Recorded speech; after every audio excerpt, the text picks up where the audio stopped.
Dans un instant, nous prendrons le départ vers la plage Schweitzer. Vous l'aurez compris, c'est le bourgmestre de Berchem-Sainte-Agathe, Joël Riguel, qui monte avec nous à bord du tram aujourd'hui.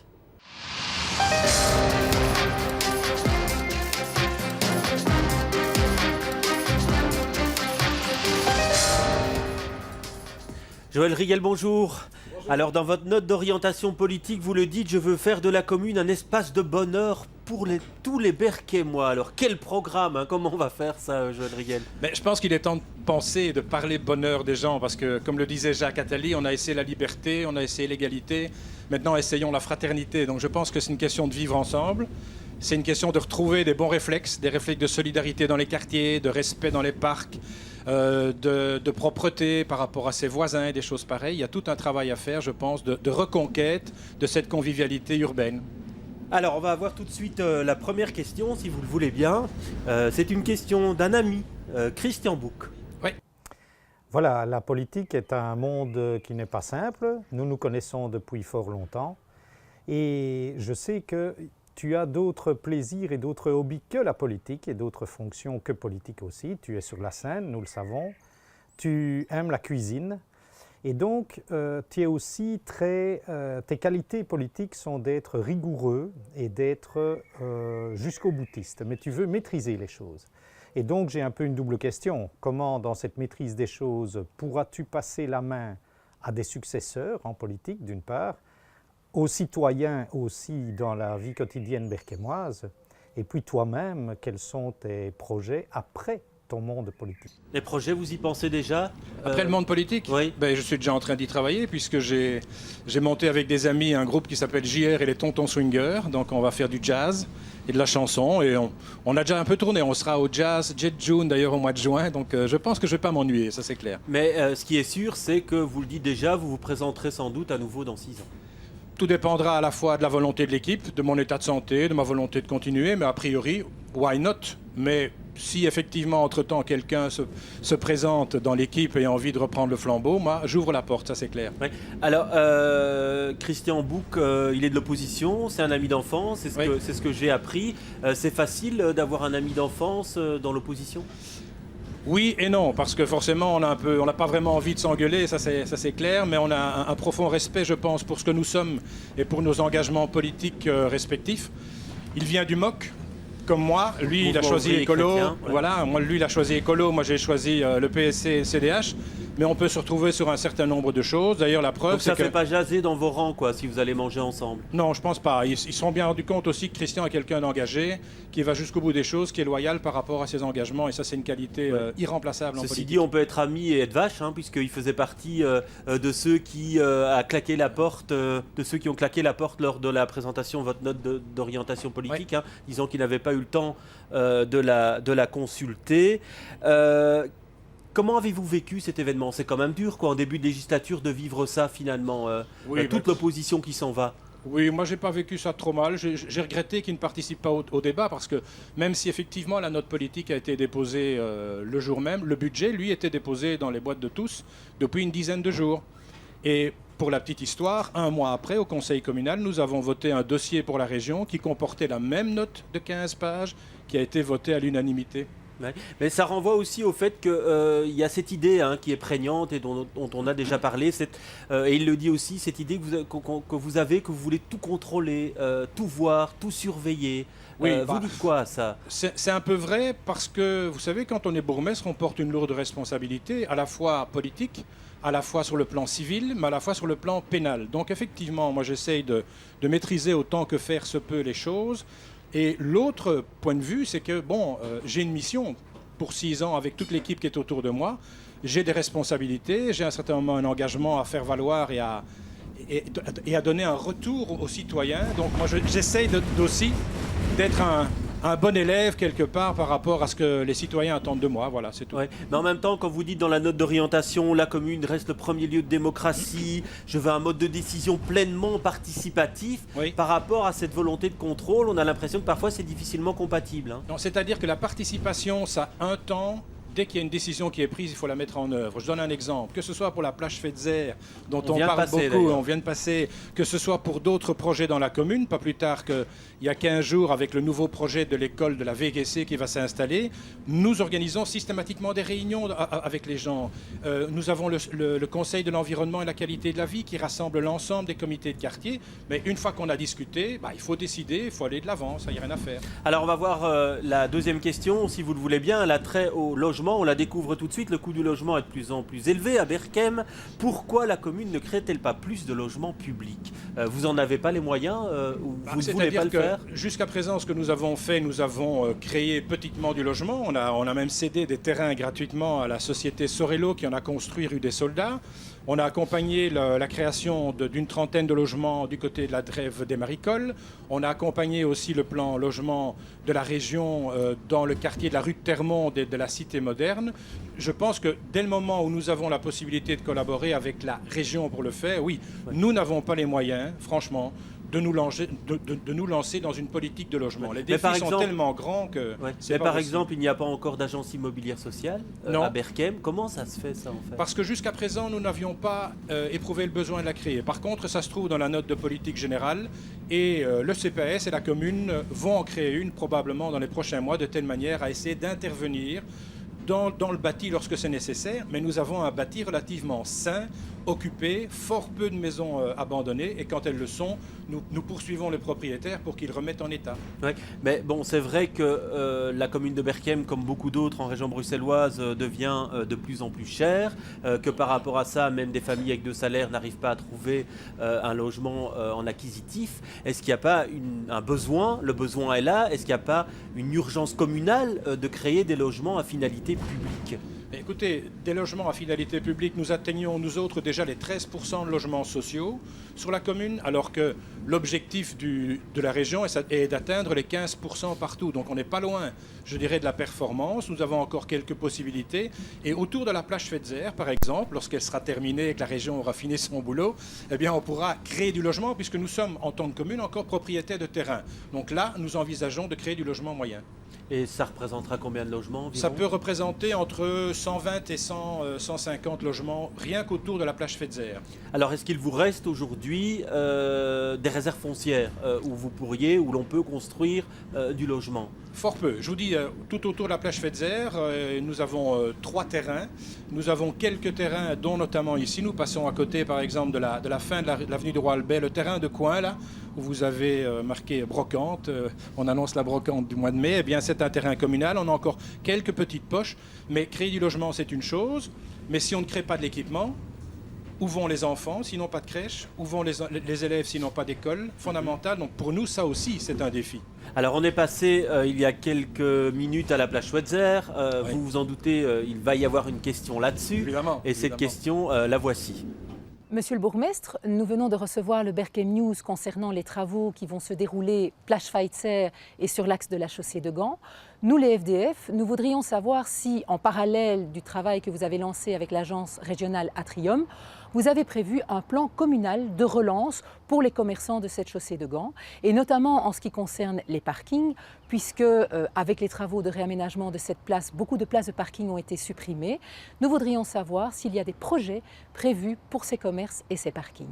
Alors on va voir pour ceux qui ne la connaissent pas, tout de suite quelques images de la plage Fetzer, mais là d'abord sur les parkings, on parle de la suppression d'une centaine de places de parking à cause des travaux de la place. Alors comment faire pour compenser, Monsieur Riguel? Alors on n'a pas supprimé, je pense, une centaine de places, nous en avons récupéré même une quarantaine quand on a négocié tout ça avec la région.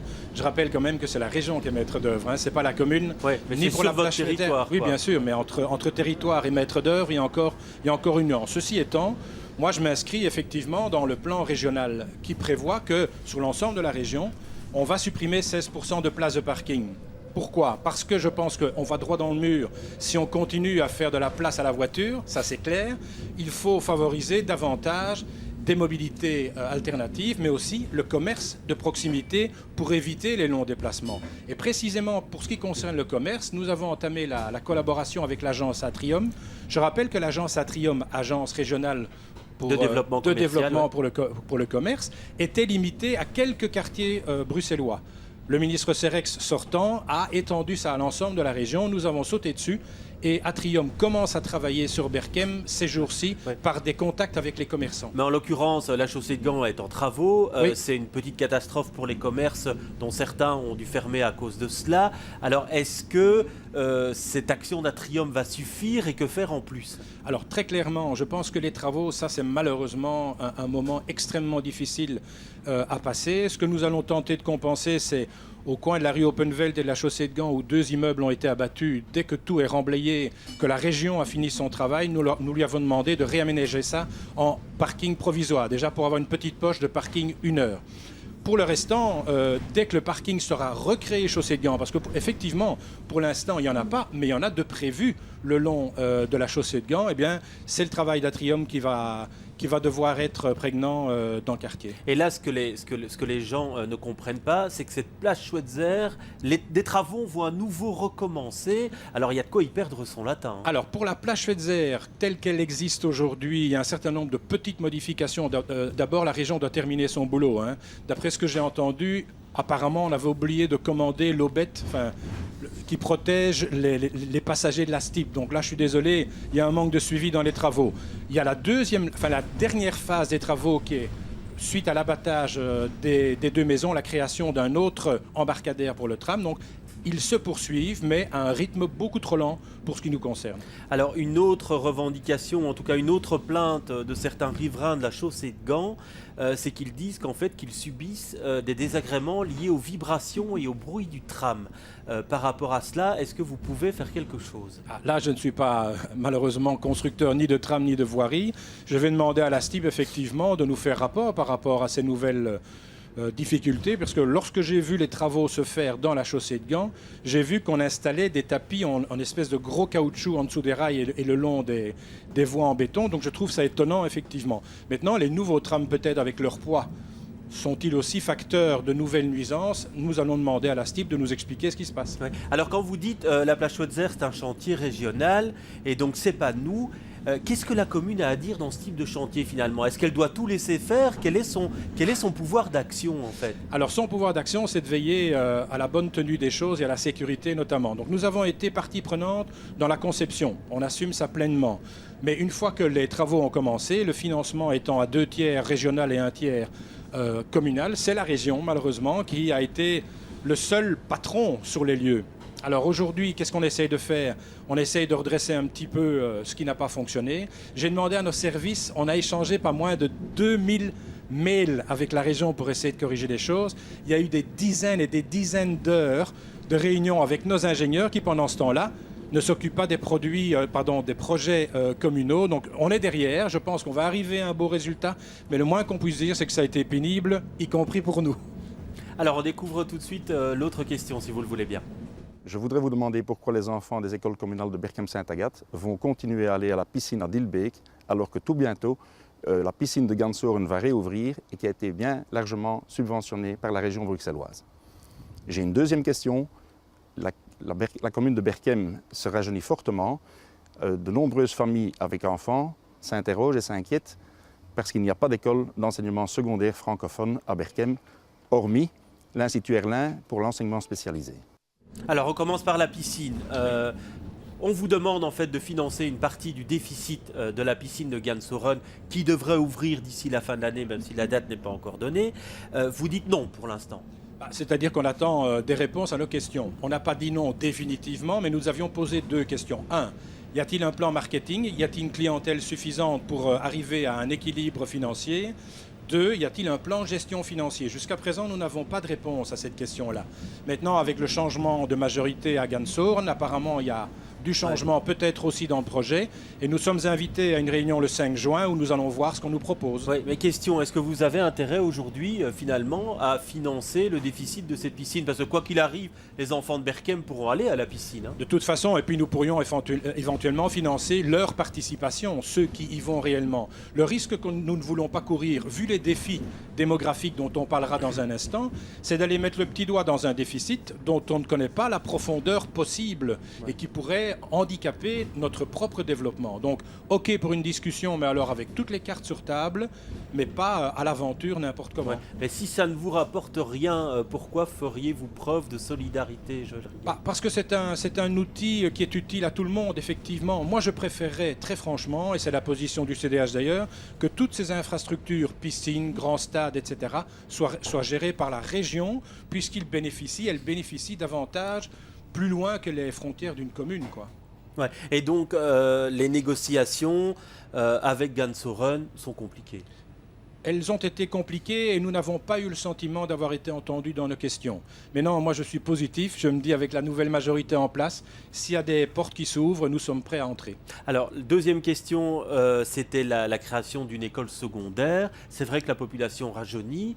Est-ce qu'on voit que dans le nord de Bruxelles, il y a un gros souci au niveau du décret inscription et pour que les élèves trouvent des places. Alors, responsabilité communale de créer cette école ? Alors, oui, pour ce qui concerne le fondamental, parce que traditionnellement, je pense que la commune a souvent été à la base de l'enseignement communal, l'enseignement primaire communal. Donc là, nous avons pris nos responsabilités. Dans un budget de la communauté française qui est quand même assez limité, on a été chercher près de 5 millions pour construire une nouvelle école fondamentale qui intégrera des enfants porteurs de handicap avec un très beau projet pédagogique. Donc, maternelle, primaire. Et ils vont passer un jour en secondaire. Forcément, mais ça franchement, je pense que ça n'est pas du tout le core business comme on dit d'une commune. C'est vraiment la communauté française, voire l'enseignement libre qui gère en général les ateliers, les lycées, tout ça c'est la communauté française. Et c'est la communauté française, voire la région. C'est d'ailleurs repris dans le laïus de Charles Piquet et de son successeur Udi Vervoort qui peuvent intervenir pour créer ces choses-là. Parce qu'il faut savoir que rien qu'une école fondamentale de 400 élèves, en enlevant les salaires des profs, il nous reste encore entre 600 et 800 000 frais de fonctionnement sur le budget communal. Vous imaginez, c'est sur un budget de 35 millions, hein. Vous imaginez une école secondaire, ce serait encore beaucoup plus évidemment. Donc ça, c'est difficile. Alors on va quitter le champ communal juste une seconde, parce que finalement, qu'est-ce que vont faire tous les enfants quand ils seront en âge d'aller à l'école secondaire? C'est déjà la catastrophe maintenant. On ne voit pas de solution en fait pour tous ces enfants du nord de Bruxelles. En fait, le problème, c'est qu'il faut vraiment dégager des moyens pour créer des places dans l'enseignement secondaire, peut-être déjà dans les écoles existantes. Et moi, je plaide pour que ce soit non seulement dans l'enseignement officiel communauté française, voire l'enseignement de la ville, qui l'a fait déjà à Bruxelles, mais aussi, pourquoi pas, pour l'enseignement libre, parce que toutes ces écoles sont des services publics directs ou indirects, et donc là, on doit trouver des moyens, ça c'est clair.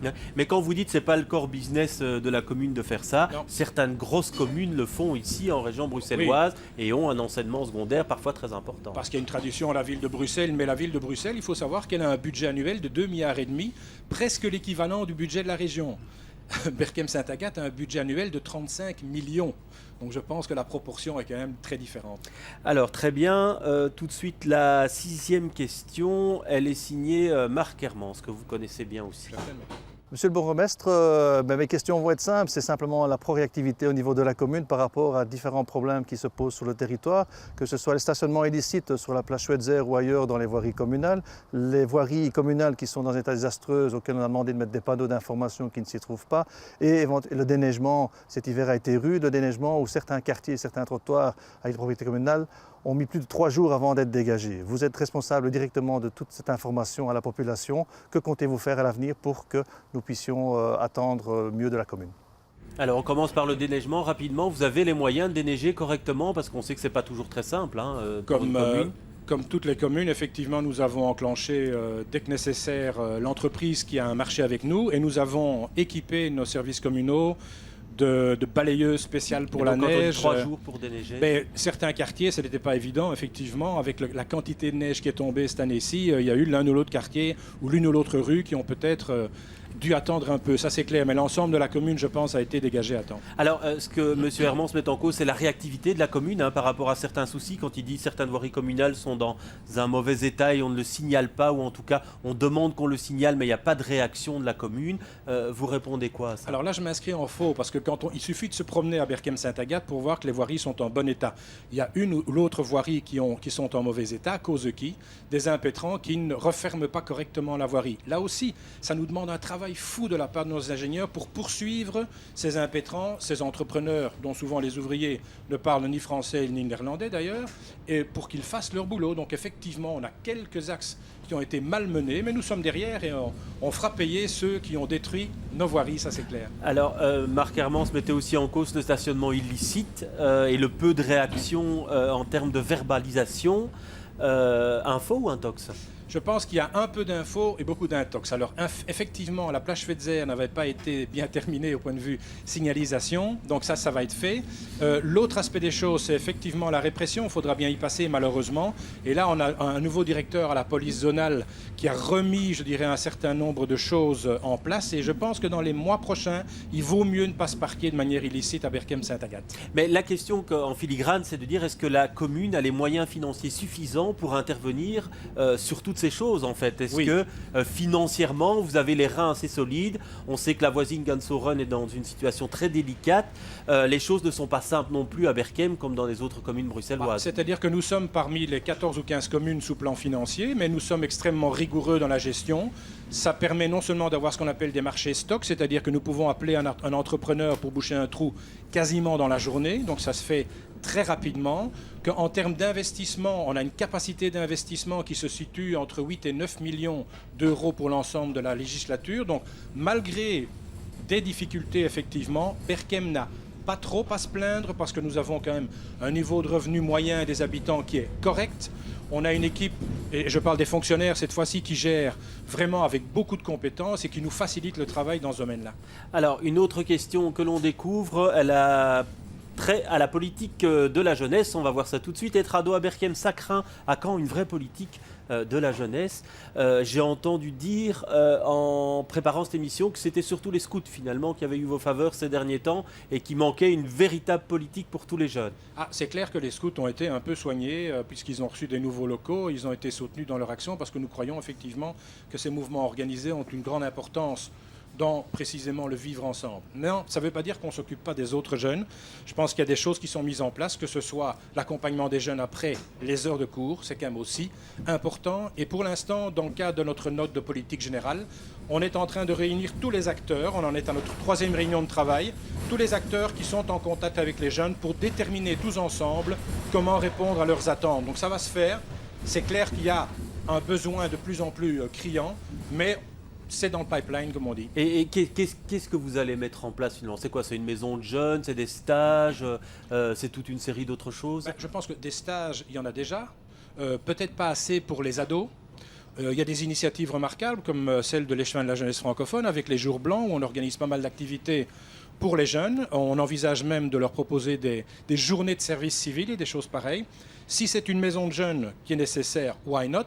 Ce qui est surtout important, je pense, c'est de trouver un lieu où les jeunes peuvent poser des questions et développer des projets. Parce que ouvrir une maison de jeunes avec un bar et un kicker, ça, c'est pas trop difficile. Faire quelque chose d'intelligent, ça, c'est autre chose. Alors, dernière question. On plonge dans le cœur historique de la commune pour cette question. Les travaux de réhabilitation de l'ancienne brasserie sont à l'arrêt depuis des mois. Quand vont-ils reprendre? C'est vrai qu'elle ne fait pas le figure pour l'instant. Le Fourquet, il est là. Le centre culturel est rénové, mais la brasserie, les travaux sont à l'arrêt.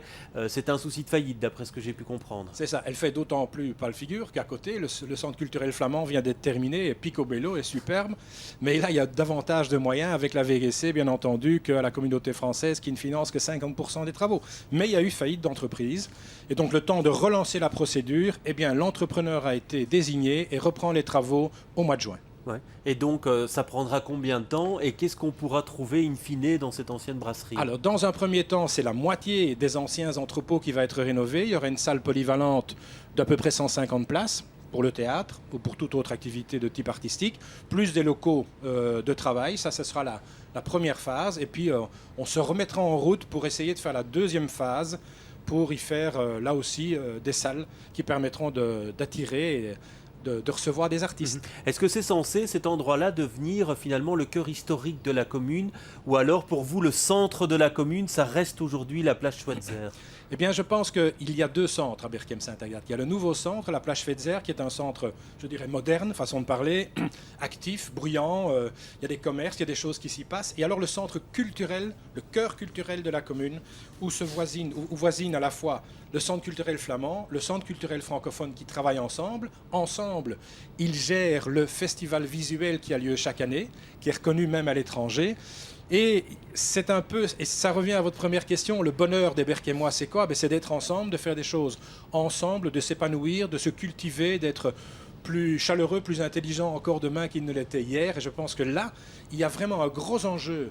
Les 2 centres culturels, les 2 académies, les 2 bibliothèques doivent aller aussi dans les quartiers, rencontrer les gens. Très bien, merci d'avoir fait cette balade avec nous. Elle se termine juste en face de la basilique de Kuckelberg. Je dois encore vous dire que dans 15 jours, c'est Éric Thomas, le bourgmestre socialiste d'Anderlecht, qui fera une petite balade avec nous en tram. Vous pouvez lui transmettre toutes vos questions via notre page Facebook. Je vous retrouve donc avec plaisir dans 15 jours. Très bon week-end à tous.